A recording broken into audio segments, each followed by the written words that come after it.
नमस्कार शेतकरी मित्रांनो, तुम्हा सर्वांचं आपल्या फार्मर्स वर्ल्ड या YouTube चॅनलवर स्वागत आहे. तर मित्रांनो, महाराष्ट्र राज्यात खरीप हंगाम 2024 मध्ये झालेल्या अतिवृष्टीमुळे शेतकऱ्यांचे मोठ्या प्रमाणावर नुकसान झाले आहे. विशेषतः सप्टेंबर आणि ऑक्टोबर महिन्यात परतीच्या पावसाने राज्यातील अनेक भागातील पिके धोक्यात आली होती. परंतु मित्रांनो, या दुष्काळी परिस्थितीत शेतकऱ्यांना दिलासा देण्यासाठी राज्य सरकारने एक महत्त्वपूर्ण पाऊल उचलले आहे.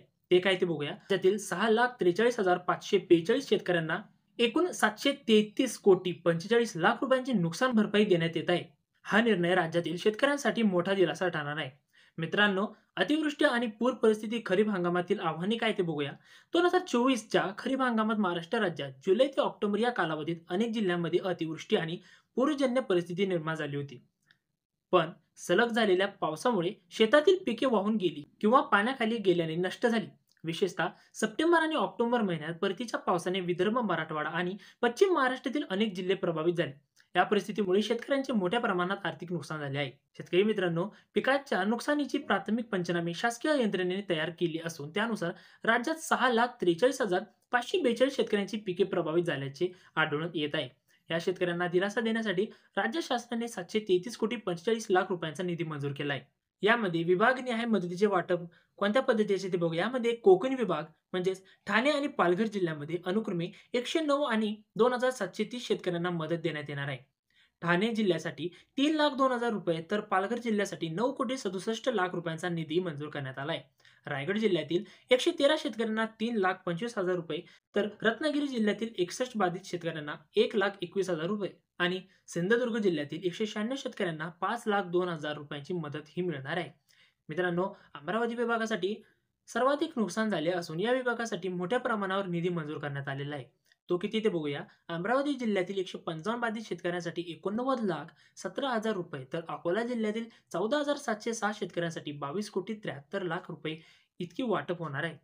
यामध्ये यवतमाळ जिल्ह्यातील 925 शेतकऱ्यांना 48,00,000 रुपये, बुलढाणा जिल्ह्यातील 2,37,296 शेतकऱ्यांना 300,35,00,000 रुपये आणि वाशिम जिल्ह्यातील 4 शेतकऱ्यांसाठी 47,000 रुपये मंजूर करण्यात आले आहेत. बुलढाणा जिल्ह्याला सर्वाधिक निधी देण्यात आला आहे कारण या जिल्ह्यात अतिवृष्टीचा सर्वाधिक फटका बसला होता.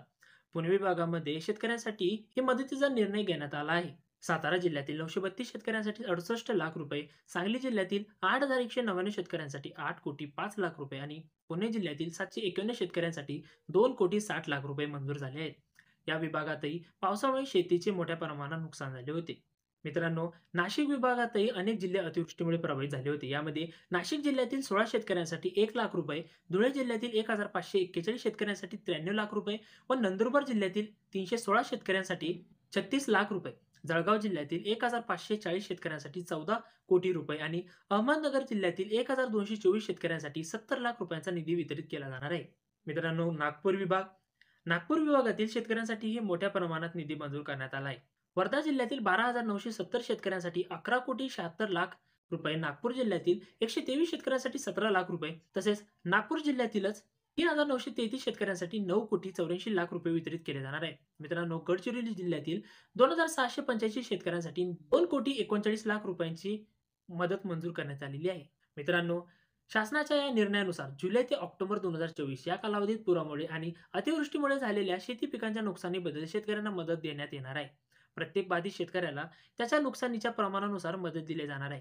या मदतीचे वाटप थेट लाभार्थी हस्तांतरण म्हणजेच डीबीटी पद्धतीने केले जाणार असून शेतकऱ्यांच्या बँक खात्यात ही रक्कम जमा केली जाईल. प्रति हेक्टरी 33% अधिक नुकसान झालेल्या शेतकऱ्यांना या योजनेअंतर्गत मदत मिळणार आहे. तसेच शेतकऱ्यांच्या 2 हेक्टर पर्यंतच्या क्षेत्रासाठीच ही मदत देण्यात येणार आहे. नुकसानीचे पंचनामे करताना जिल्हा प्रशासन, कृषी विभाग आणि